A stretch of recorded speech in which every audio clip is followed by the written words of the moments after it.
자, 여러분 안녕하세요. 나약한 인류가 지구를 지배하고 있는 이유 중에 하나는 변화하는 시대에 가장 잘 적응했기 때문일 수도 있습니다. 강한 힘을 가진 생명체라고 하더라도 변화하는 시대에 적응하지 못하고 도태된다면 멸종하거나 또는 동물원의 구경거리가 될 수도 있을 겁니다. 어디서 주워 듣고 마음대로 떠드는 것이니 크게 신경 쓰지는 마시고요. 모든 산업 분야가 변화하듯이 용접 관련 분야 또한 변화하고 있습니다. 아마 이런 거 보신 적이 있으실 겁니다. 레이저 용접입니다. 레이저 용접은 열 집중 능력이 좋기 때문에 정밀한 용접에도 많이 사용되고요. 작업 속도가 빠르고 낮은 이별량으로 용접하는 것이 가능하기 때문에 용접열에 의한 휘어짐도 작습니다. 그 외에도 장점이 많지만 아직 많이 알려지지 않아서 레이저 용접에 대해서 잘 모르시는 분들이 많이 계실 거라고 생각합니다. 그래서 오늘은 레이저 용접에 대한 걸 보여드리기 위해서 NS웰사에 방문했습니다. 레이저 용접을 경험해보지 못한 분들은 이걸 어렵게 느끼실 수도 있지만 예상외로 어렵지는 않습니다. 용접 초급자분들도 쉽게 하실 수 있는 용접 종류입니다. 레이저 용접은 아주 다양한 분야에 사용되고 있지만 가장 많이 사용되는 곳은 아무래도 얇은 스테인리스 박판 작업이 많은 회사일 겁니다. 보여드린 것처럼 맞대기 용접도 가능하고요. 필렛 용접도 가능합니다.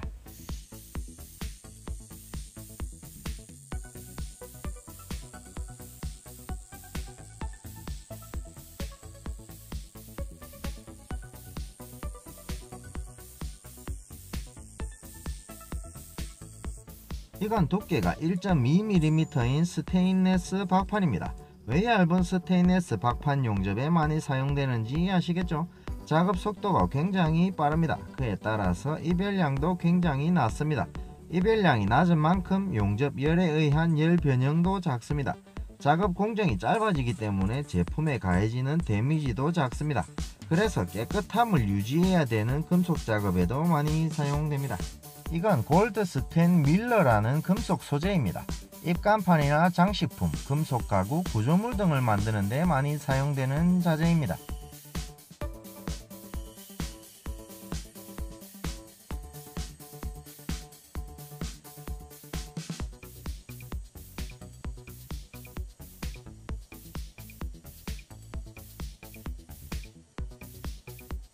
보시다시피 아주 깨끗한 소재이기 때문에 조심히 다루어야 합니다. CO2 용접, 미그 용접, 아크 용접 등은 스패터가 발생하기 때문에 이런 작업에 적용하기는 어렵고요. 티그 용접을 사용하는 곳은 많이 있습니다. 하지만 용접 흔적이 남으면 제품 퀄리티가 떨어지기 때문에 고민하고 계신 분들이 많이 계실 겁니다. 이런 이유 때문에 골드스텐이나 거울같이 반짝이는 소재를 용접할 때에도 레이저 용접기가 많이 사용되고 있습니다. 그 다음은 철판.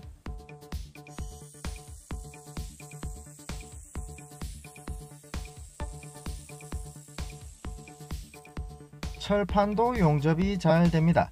표면을 그라인더로 청소하지 않고 작업을 했음에도 불구하고 용접은 잘 됩니다. 얇은 철판을 이용한 구조물 등을 만드는 데도 많이 사용이 됩니다. 그 다음은 갈바입니다. 아연 도금된 철판이죠. 이게 용접이 까다롭다는 것은 다들 알고 계실 겁니다. 용접하기가 정말 까다로운 재료입니다. 아연 도금된 철판을 티그 용접하기 위해서는 표면을 그라인더로 깨끗하게 갈아내야 됩니다.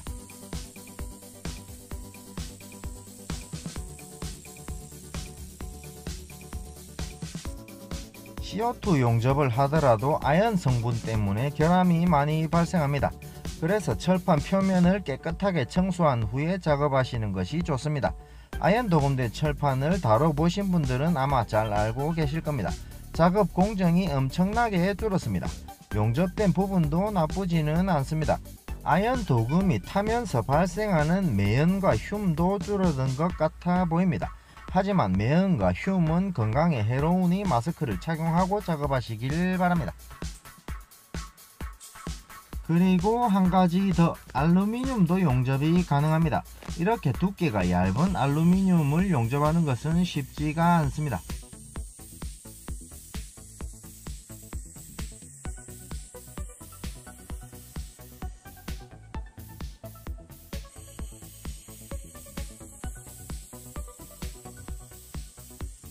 당기는 용접도 가능하고요, 미는 용접도 가능합니다. 알루미늄 용접을 할 때에는 표면의 산화 막을 제거한 후에 용접하는 것이 좋습니다. 하지만 레이저 용접기로 알루미늄을 용접하면 그런 공정을 거치지 않아도 됩니다. 그리고 알루미늄은 열 전도성이 아주 빠르기 때문에 빨리 뜨거워집니다. 그에 따라서 용접열에 의한 열 변형도 많아집니다. 열 변형 때문에 골치 아픈 경우도 많습니다. 그런 열 변형을 줄이기 위한 테크닉이 필요할 때도 있고요. 레이저 용접은 그런 걱정을 줄이실 수 있는 방법이 될 수도 있습니다. 보여드린 바와 같이 레이저 용접은 얇은 박판 용접에 굉장히 유리합니다. 그럼 두꺼운 철판 작업은 안될까요? 물론 가능합니다. 이건 NSL2000FCW라는 모델이고요. 2000W 용량의 모델입니다. 최대 5mm까지도 침투가 가능하다고 합니다. 이건 두께가 4mm인 스테인리스 철판입니다. 용접 시간을 다르게 해서 태그를 해볼게요.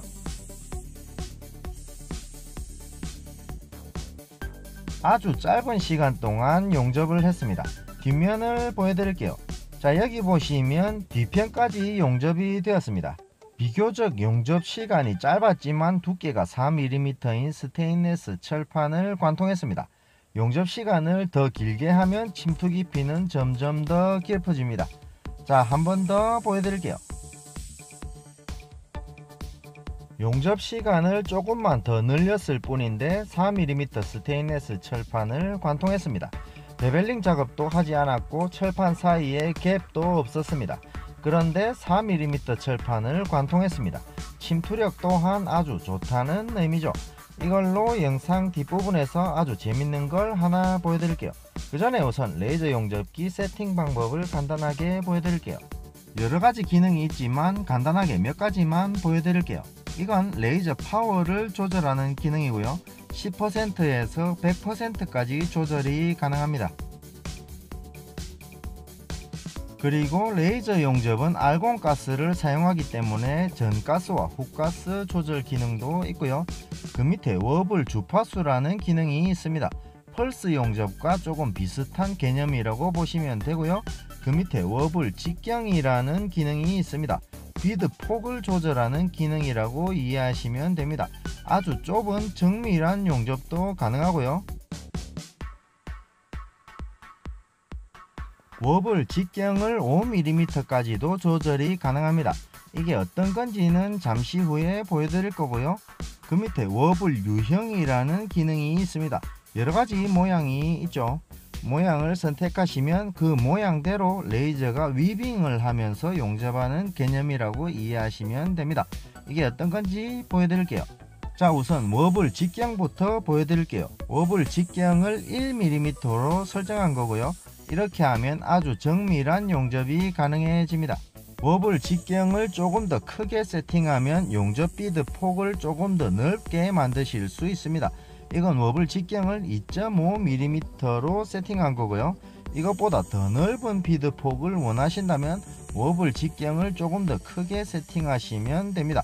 이건 워블 직경을 5mm로 세팅한 거고요. 최대 5mm까지 조절이 가능하고요. 필요에 따라서 용접 비드 폭을 다르게 만드실 수도 있습니다. 그 다음은 워블 유형. 워블 유형에 따라서 어떻게 용접이 되는지 보여드릴게요. 사이클 모드입니다. 동그라미 모양이 만들어집니다. 반복적으로 동그라미를 그리면서 위빙한다고 이해하시면 되고요. 박판 용접을 할 때와 필렛 용접을 할 때 용이하게 사용하실 수 있는 기능입니다.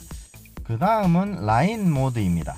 맞대기 용접 또는 코너 아웃사이드를 용접할 때 용이하고요. 필러 와이어를 사용해서 용접을 할 때도 유용한 기능입니다. 그 다음은 점 모드. 한 점으로 에너지가 뭉쳐 있기 때문에 빔이 강력하고요. 스티치 용접, 점 용접에 용이합니다. 그 다음은 삼각형 모드. 선명한 비늘 패턴으로 용접이 되고요. 용접 효과가 우수하고 모든 용접 방법에 적합한 기능입니다. 그 다음은 더블 사이클 모드. 큰 동그라미 안에 작은 동그라미가 하나 더 있습니다. 원 사이클 모드보다 향상된 버전이고요. 다양한 코너 부분을 용접할 때 유리합니다. 그 다음은 팔자 모드. 팔자 모드는 삼각형 모드의 확장형이고요. 코너 내외부 또는 두꺼운 철판을 용접할 때 효과적인 기능입니다. 이렇게 빔의 직경이나 모양을 선택하는 기능이 예전에는 없었습니다. 최근에 나온 최신 기능이고요. 레이저 용접기를 구매할 계획이 있으시다면 이 부분을 꼭 체크해 보시는 것이 좋을 것 같습니다. 이 기능들이 생각보다 활용도가 높습니다. 그리고 레이저 용접기를 선택하실 때 체크해야 되는 부분은 한 가지 더 있습니다. 이 부품이 발진기라고 합니다. 발진기를 좋은 걸 사용해야 된다고 하더라고요. 레이저 용접기에서 발진기가 아주 중요한 부품이라서 그렇다고 합니다. 발진기 제조 브랜드마다 선호도나 순위도 다르고요. 성능이 좋은 만큼 가격 차이도 많이 난다고 합니다. 제가 공개된 방송에서 발진기 브랜드명을 직접 비교해서 보여드리는 건 곤란하고요. NS웰사에 문의하시면 더 정확한 답변을 얻으실 수 있습니다. 그리고 레이저 용접기를 사용할 때 주의사항 몇 가지 알려드릴게요. 이 레이저 건을 조심히 다루셔야 합니다. 소중이를 다루듯이 소중하게. 레이저 건 안에 유리 렌즈가 들어있습니다. 충격을 주면 렌즈가 깨질 수도 있습니다. 렌즈는 소모품이고요. 가격이 비싸지는 않습니다. 대신 기계 고장의 원인이 될 수도 있고요. 용접에 영향을 줄 수도 있으니 주의하시기 바랍니다. 그리고 접지선, 레이저 용접기는 전류가 흐르는 방식으로 용접하는 것이 아니기 때문에 전류를 흐르게 하기 위한 목적은 아니고요. 안전을 위한 겁니다. 접지선을 연결한 부분에만 레이저가 발사되게 하기 위한 이유입니다. 접지선이 연결되지 않은 부분에는 레이저가 발사되지 않습니다. 단 이걸 레이저 건에 다이렉트로 연결하면 아무 곳에나 레이저가 발사됩니다. 편의성 때문에 이렇게 작업하는 경우도 있습니다. 분명히 편리하고 장점도 있습니다. 하지만 굉장히 위험하기 때문에 아주 조심하셔야 됩니다. 스타워즈에 나오는 레이저 건이 될 수도 있기 때문입니다. 이건 피더기입니다. 필러 와이어를 공급해주는 기계입니다. CO2 용접기의 피더기 또는 미그 용접기와 비슷한 원리입니다. 철판 사이에 틈이 없을 때에는 필러 없이 레이저만 사용하셔도 됩니다. 하지만 철판 사이에 틈이 있다거나 또는 더 강력한 용접을 위해서 필러 와이어를 공급하면서 용접해야 되는 경우도 있습니다. 그런 경우에 피더기를 레이저 건에 연결해서 사용하시면 됩니다. 자, 마지막으로 재밌는 거 한 가지 보여드릴게요. 이건 두께가 4mm인 스테인레스 철판입니다. 조금 전에 태그해둔 철판떼기고요. 이걸 용접하면 어떻게 되는지 보여드릴게요. 레이저 파워를 높였습니다.